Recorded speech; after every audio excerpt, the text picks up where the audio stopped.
Hi, I'm Don Stigall of RC Pro and StigallHobbies.com. This video is about the tripod test stand. The tripod test stand makes an excellent base for running anything from a very small engine up to a very large gas engine. You could probably run a 150cc twin on this test stand, and the test stand is easy to store and break down. It uses 3/4 inch floor flanges in a tripod configuration. There's one on the back, it's at a 45-degree angle, and the two at the front are also at a 45-degree angle. I cut this out of 6x6 wood using a Sawzall. I've gotten my dad, who has a nice workshop, to create some additional pieces for me. I have two here that I've stained with cherry Minwax and then put polyurethane on them. Then I clear coated it with Glass Coat Clear Epoxy. I hope the fuel will not go through the epoxy and melt the polyurethane, because on this original test stand I did it for running gas engines, and I put polyurethane on it. Well, the polyurethane held up fine for the gas engines. Even if gasoline got spilled on it, it didn't hurt it. But I've been running a YS DZ185 and some other engines with 30% nitro, and it's gummed up the polyurethane on the test stand. That's why I stained these and coated them. I stained them to make them look a little nicer. And one of them was actually done with untreated wood, and the other one was done with treated wood. We've decided that it's better to use the untreated wood because the treated wood cracks as it dries out, and the kiln dried non-treated wood doesn't crack as bad. So I'm going to show you how I assemble one of these test stands, and I'm going to relocate this vibration dampening test stand from PSP Manufacturing onto the pressure treated one. And I'm going to put a non-dampening mount on the lighter colored one. With the tripod test stand, because the legs are up front and it's got a leg in the back, it's pretty heavy, but it's not heavy enough to hold a strong engine like anything over say a 122 stroke. So I have safety rope, hold down rope, and I put a stake in the ground. You can get stakes with a point on them from Home Depot for like $5. But I have two sets of rope on here for when I have it hooked up to my PSP post that's in the ground down in my engine running area, and I have a longer one that goes to a stake. On these I will probably only put a long rope, because I only test the gas engines with tune pipes and a plate that I put on it for holding the tune pipes or canisters or whatever, and the electronics for the gas engines.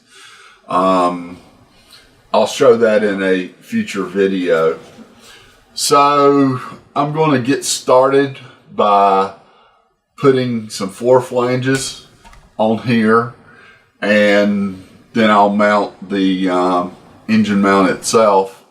Now, you don't have to buy the test stand for me. I'm going to publish the plans for it, and I have a domain name, tripodteststand.com, and I'm going to put the plans for this test stand. Stigall Hobbies is going to be selling just the wood base for $50. There will be a option to buy it with the hardware, and it'll include the floor flanges, the 3/4 inch pipe legs, and the ends to go on the rubber feet to go on the ends of the 3/4 inch pipe legs. It will not include a test stand, and it'll be priced at $125.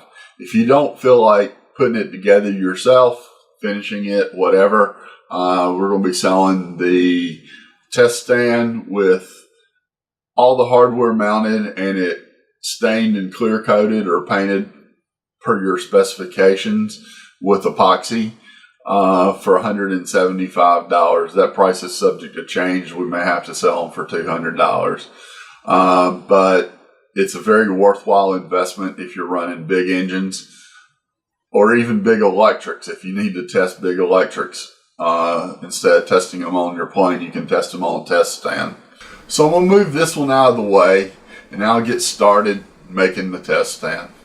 Here I have two tripod test stands. The front one was made from regular lumber. The back one was made from treated lumber, and it's got a little bit of a green tint to it. I stained these using Minwax Cherry Stain, and this one looks pretty nice. The green's a little funky, greenish brown, but the main reason I put it on is to keep fuel or gas or whatever from sucking into the wood and causing it to deteriorate. On these, I actually put polyurethane on them after I put the stain on them. But then I found out that the polyurethane wouldn't hold up to nitromethane, especially 30% and higher like I'm using in the YS engines. So I got some Class Coat Clear epoxy and I sanded them down and I coated them with the Class Coat Clear. What I'm going to do in the future, instead of putting the polyurethane on them, is I'm going to mix some West Systems epoxy and thin it with 90% alcohol, 91% alcohol actually, and brush that on to fill the gaps. Now with 6x6 lumber, you get some cracks. We tried the pressure treated wood because we thought it would crack less. It has less cracks when it's fresh out of the treatment center. But as it dries, it does still crack. And it also is much heavier. That could be a good thing for big engines, but you really use the tie-down rope to keep it from moving anyway. So I'm going to assemble the lighter colored one and show you how I put the pieces on it. I don't have the test stand base on it yet, and I want to get the legs and these feet on the bottom before I put the test stand base on it. I'll be using a PSP test stand base on both of these. I'm going to put a regular one on the lighter one and a vibration dampening one on the darker one. And yesterday my son was out and stopped by Home Depot and I asked him to get some rubber feet for me that were stick-on. Well, he found these that have a screw in them, so I'm going to put these on the corners. That protects the base of the test stand when you've got it down on concrete, and it elevates a little bit and keeps the bottom of it from getting grungied up.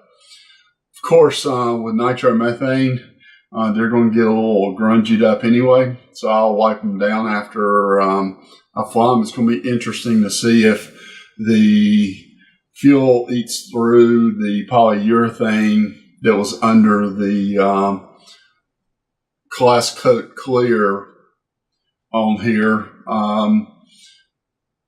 I made the first one of these using a Sawzall, and then I got my father to make a batch, and then I got him to make another batch with the pressure treated wood.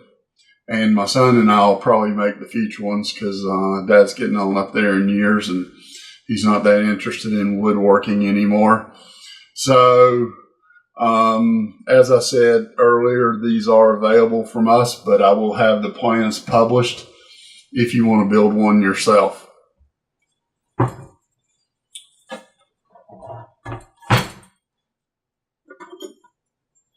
These are 3/4 inch pipe for flanges. They're for connecting pipe at a floor. And what I'm going to do is mount these on the angled sections, and I'll stagger them so that the screws don't hit each other. And I use number 14 by 2-inch flathead screws to attach them. And because this is a little darker, I could use a Sharpie, but what I'm going to use instead is a little gel pen, and just to get this a little bit more, accuracy is not really a big issue.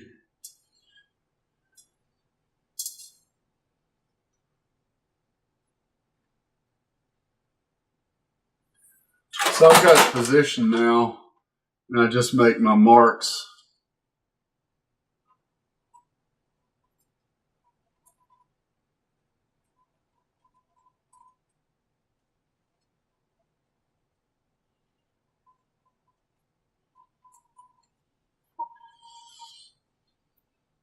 And I'm going to go ahead and mark all three.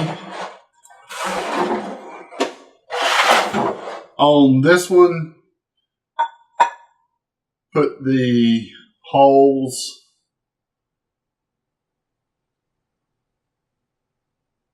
parallel with the surface.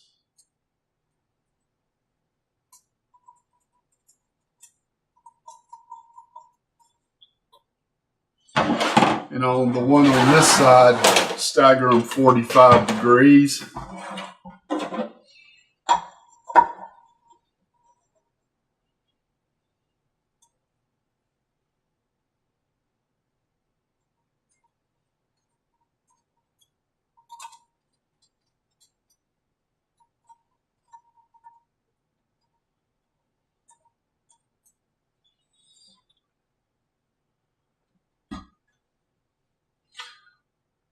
I have a handy dandy little app called Drill Bit Charts on Android, but I don't have my phone with me at the moment. So what I'm going to do is measure one of these screws and see what size of drill bit I need.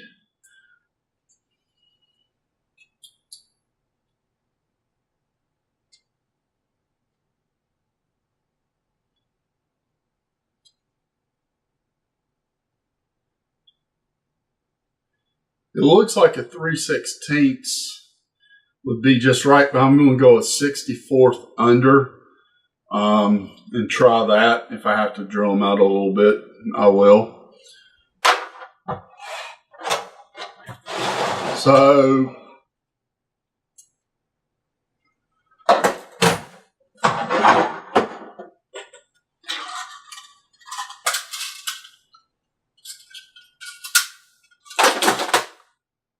I just got a new drill. It's a lithium powered drill. Hopefully I have a whole lot more battery life than I did with my nickel metal hydride drills. And even though you can still buy batteries for them, they're fairly expensive.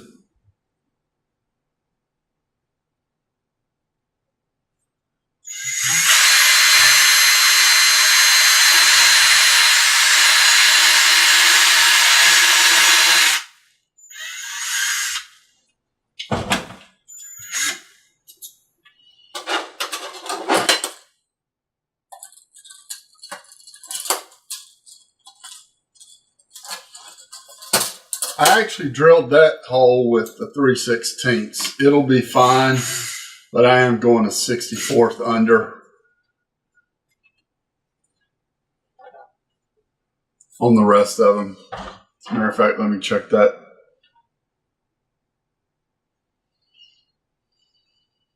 Actually, it looks like I need to go with the 3/16.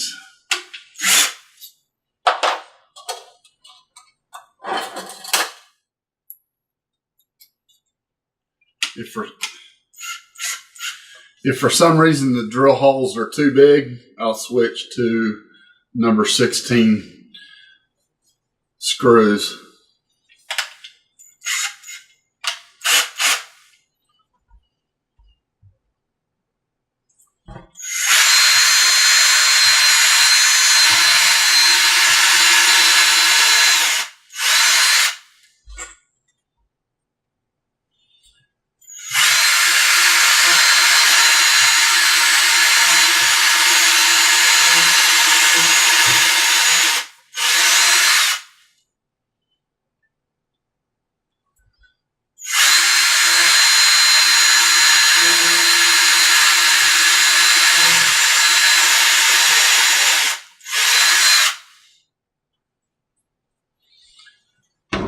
I got a impact wrench as part of the deal with the drill.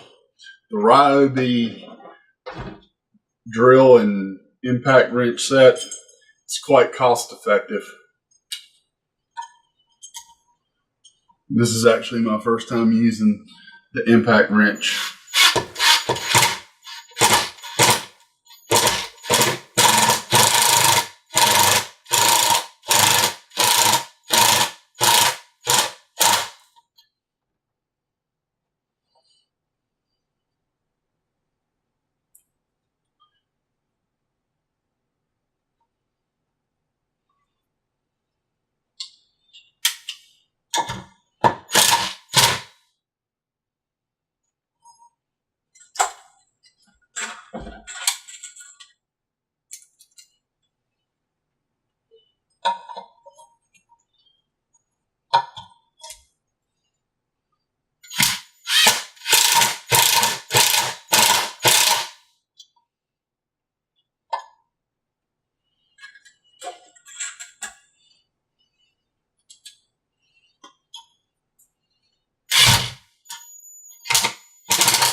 So I have one flange mounted, and I'll finish mounting the rest.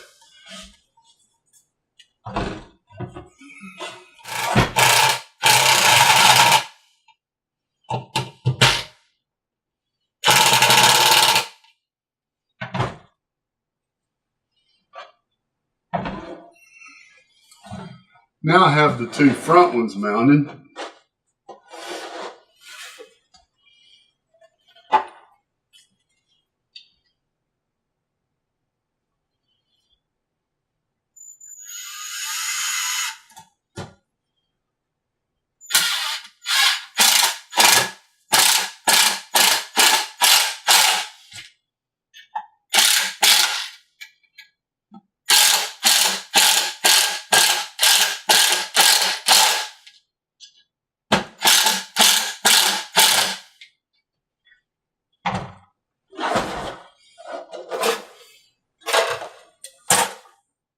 Now I have the rear leg mount. With the tripod, you don't have to worry about the ground being level. Of course, if you put on too much of an angle, you're going to have possibly your fuel going to one side of the tank or whatever. But in terms of setting it on the ground or grass, no big deal. So what I'm going to do now is put the feet on.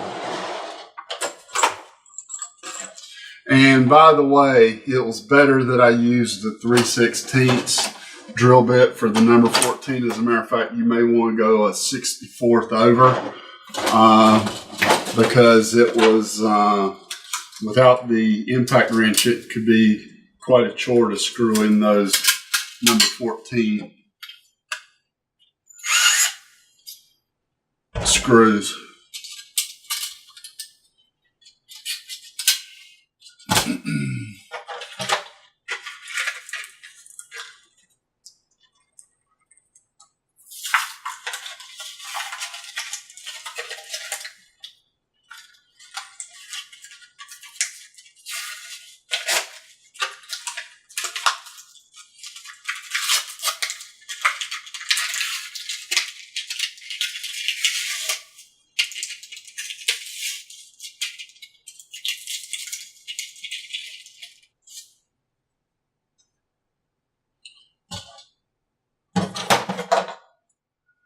I've got the feet out now. Let's see what size of drill we need for these. It's 0.135. That should be about a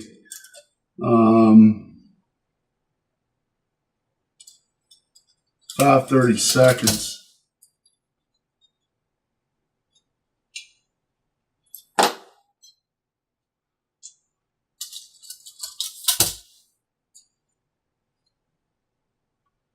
Actually, it's closer to a 9/64.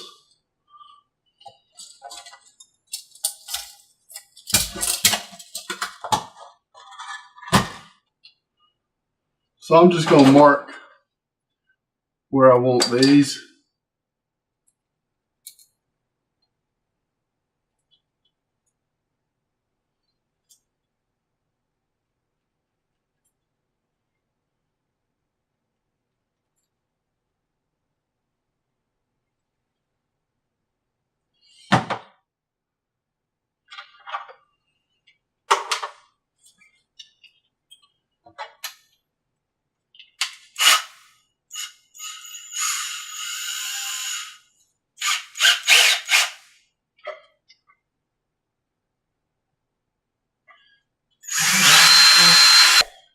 On these, I'm going to start them before I use the impact wrench to tighten them up, just to get them started in straight.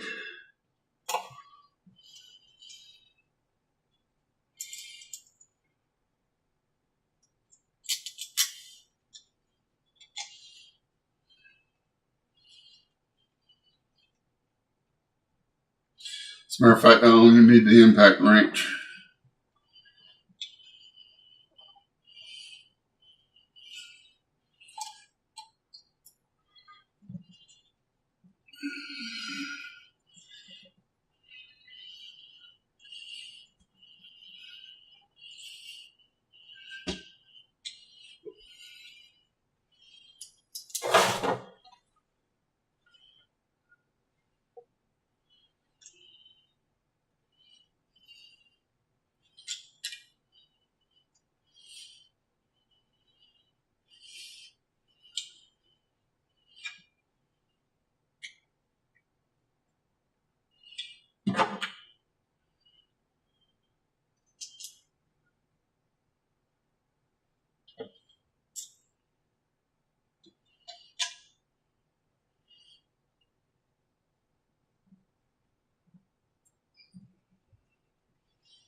So now I have the feet on, I have the leg holders on, and all I need to do is mount the test stand itself. And I'm using a PSP manufacturing test stand. I'm using a solid base test stand on this one, no vibration dampening, and I don't have an extra one, so I'm going to take the one off of here that has this DZ185 on it.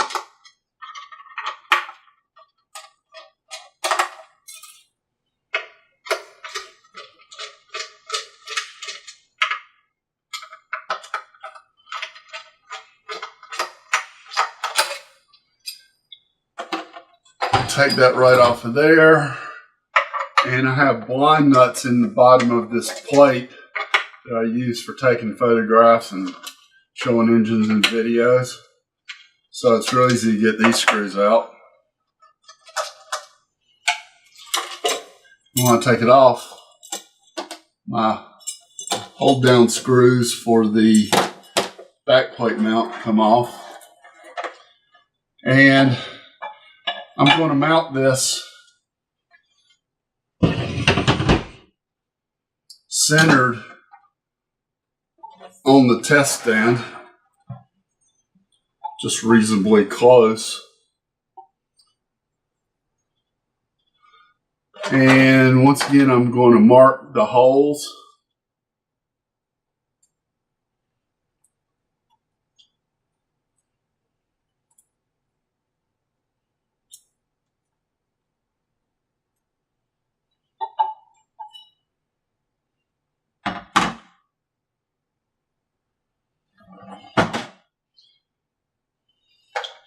That actually didn't mark very well.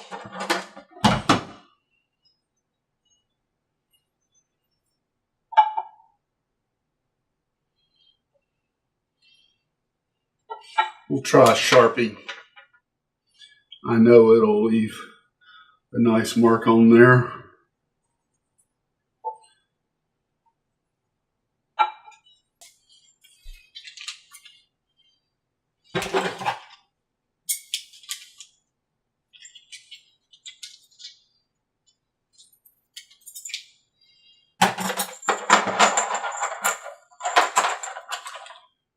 PSP includes 4 wood screws that are hefty enough to hold this for just about any size of engine.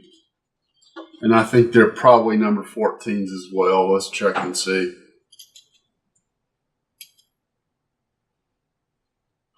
They're actually a little bigger. No, these are actually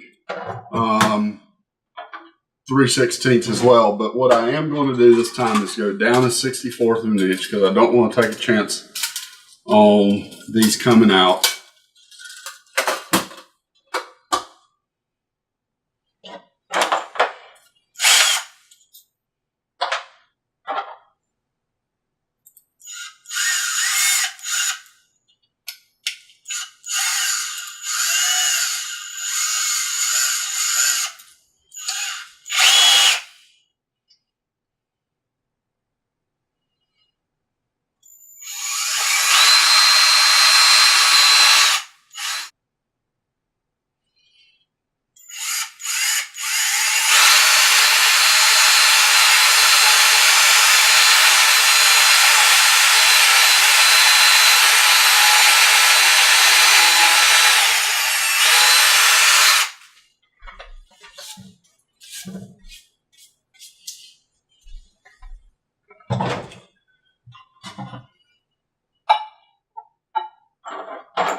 So I'm going to start the screws, see if they do go in without too much force.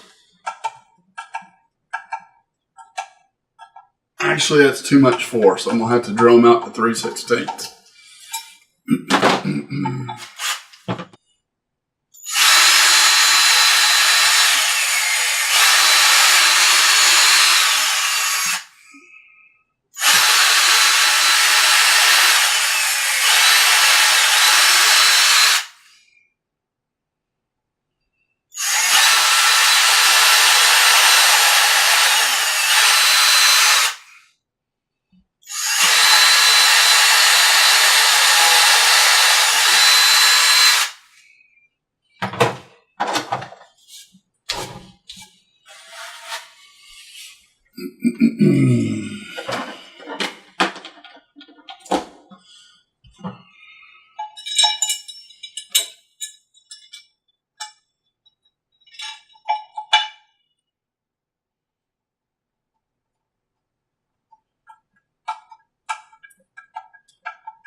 These are still quite tight, even with a 3/16 drill bit. Probably could go a 64th over.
So now I've completed mounting the leg holders, the feet, and the test stand. What I'm going to do now is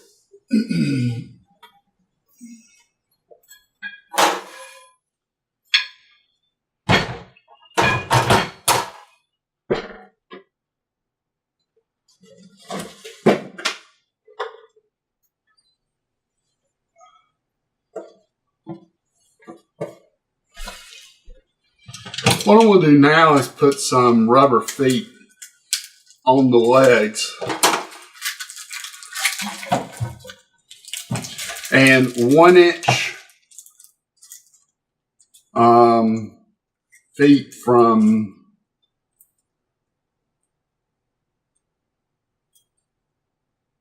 this is Shepherd Hardware Products, but I'll post the SKU at Home Depot. And I'm going to take off this size indicator. It'll just look tacky.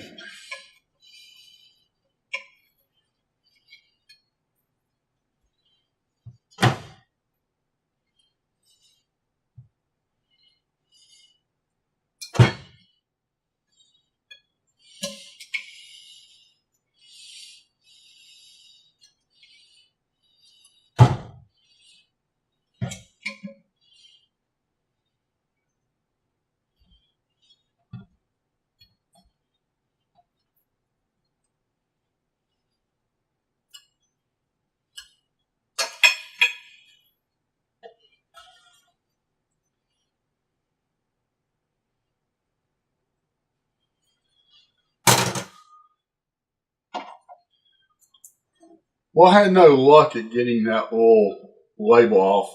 I'm going to take the end caps off and put a foot on it. Here I'm going to pick the best thread. This thread is rusted a little bit. I want the non-rusted thread. That's why they put the caps on them.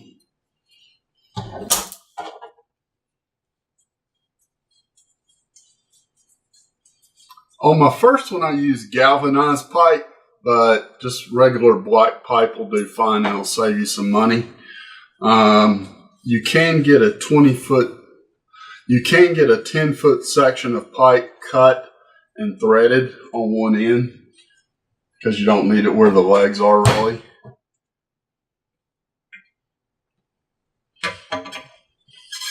And that'll save you a couple bucks on the hardware. So now I have the legs ready.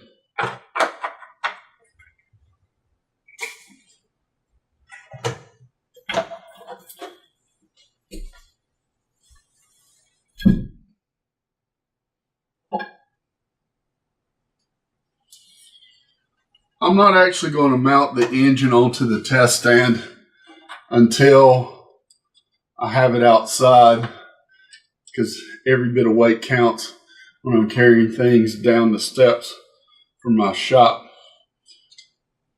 to the garage or to downstairs. But I don't have the throttle arm assembly on here.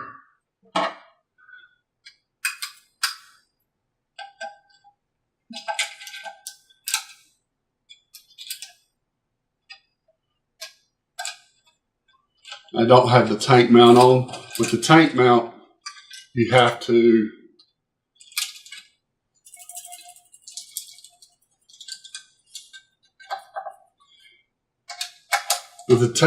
while you're mounting the test stand plate, you have to take it off anyway. Now, I'm not going to be changing this test stand plate unless I need to for some reason.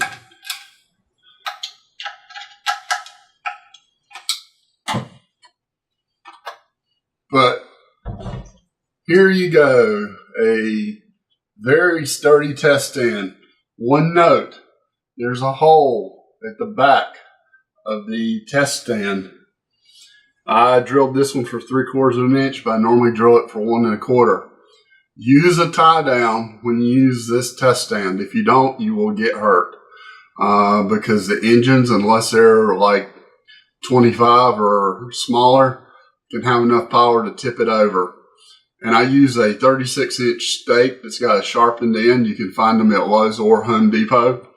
And I'll make my rope after I actually get outside, because I have another test stand and I want the ropes to be the same length so that my setup can change by me just swapping out one test stand for the other. So thanks for watching. The plans will be published on my website, stigallhobbies.com, and you'll be able to get to it using the domain name tripodteststand.com. So get yourself a test stand. I have another smaller test stand based on a folding sawhorse, a metal folding sawhorse, and I put a 1x6 by 48 inch piece of wood on it, and I drill 2 holes in the back so I can have a hold down. I use those for electrics, and I use those for smaller engines. They're not appropriate for bigger engines, but you can run engines as big as 100 to 150 cc's on this. I don't know if you want to go any bigger than 150 cc's. But if you do put over a 150 on it, use 1-inch pipe instead of the 3/4 inch pipe, because you don't want it collapsing on you and tearing up an expensive 200 cc engine. Last night I assembled the tripod test stand. The base is sitting on the ground. And this is my other type of test stand I call the portable test stand. It's made with a metal sawhorse and a 1x6 by 48 inch piece of wood. Also has holes for hold down. Usually I use a couple of bungees. This one has an electric motor on it, and I have another test stand for glow engines. And I have Velcro mounted for holding the components. It's kind of convenient. But our focus today is on the tripod test stand. These 3 pieces of 36-inch long, 3/4 inch pipe are the legs for the test stand, and I had them in the shade because out in the sun they'll get hot. And all I do is tip the test stand over and screw in the leg.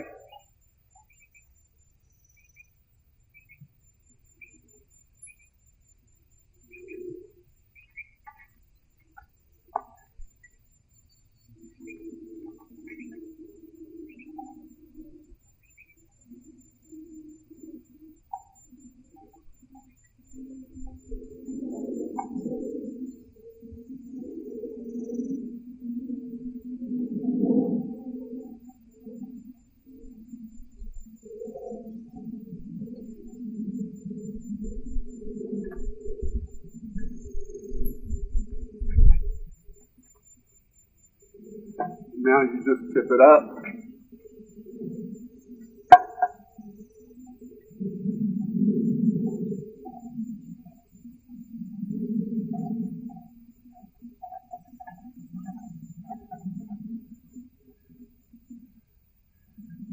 And put in the back leg. And here we have the tripod test stand. And this is a hold down rope. Putting it over a stake in the ground.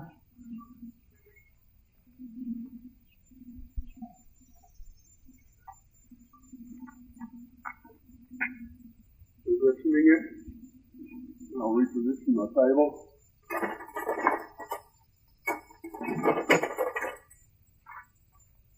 I gotta get rid of the tail.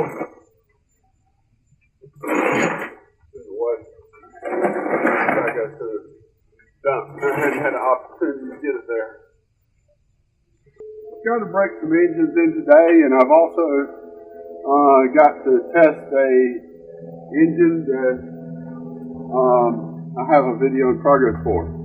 This is the DZ185 on a Dubro 688 mount, and I've got it mounted on the PSP manufacturing backplate mount.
These have to be tight when you're running these big 4-stroke engines.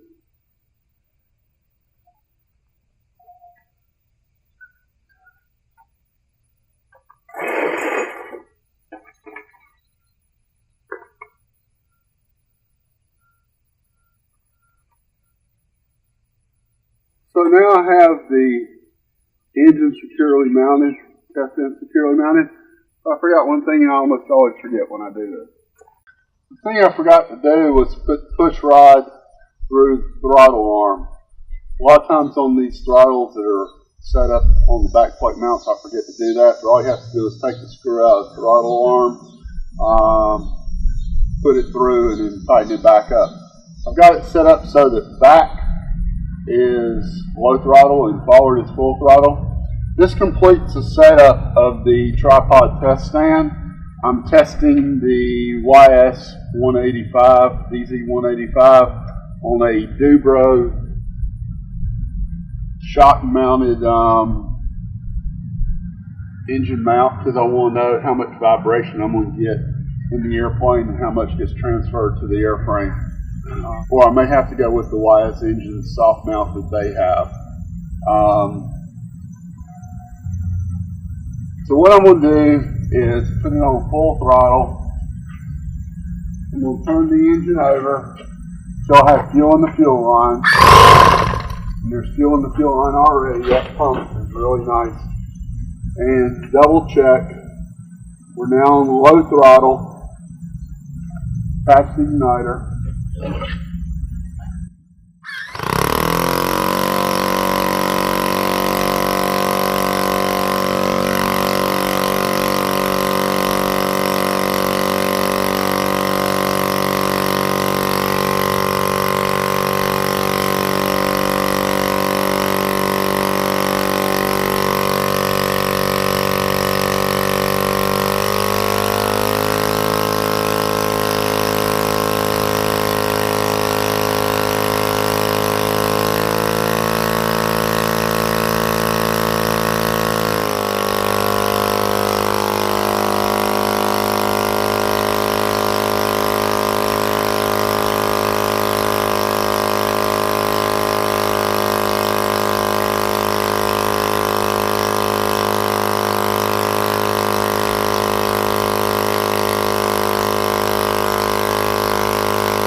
The mount does a good job of absorbing the shock. I could feel very little on the back plate mount. I could feel some on the mount, and when I was shutting it down I could see it moving back and forth a little bit. So it looks like the 688 mount will work just fine. That's what I'm going to put in a P-51 Mustang by the World Models, giant scale, 80-inch airplane. This is a 17 by 13 prop. And it was turning at 8,200 RPMs approximately, sometimes up to 8,300. So this should be a very competitive engine in warbird80.com racing and or warbird80racing.com. And we'll be getting it on an airplane and getting it in the sky soon. I'm going to do more engine running today using this new test stand. It did just fine. It looks kind of nice with the cherry stain and the black legs. Get you a test stand of some sort. because running engines on the test stand really lets you get intimately familiar with your engines. Thanks for watching. I hope you'll check out my other videos. And stay tuned for even more coming from me and RC Pro and StigallHobbies.com.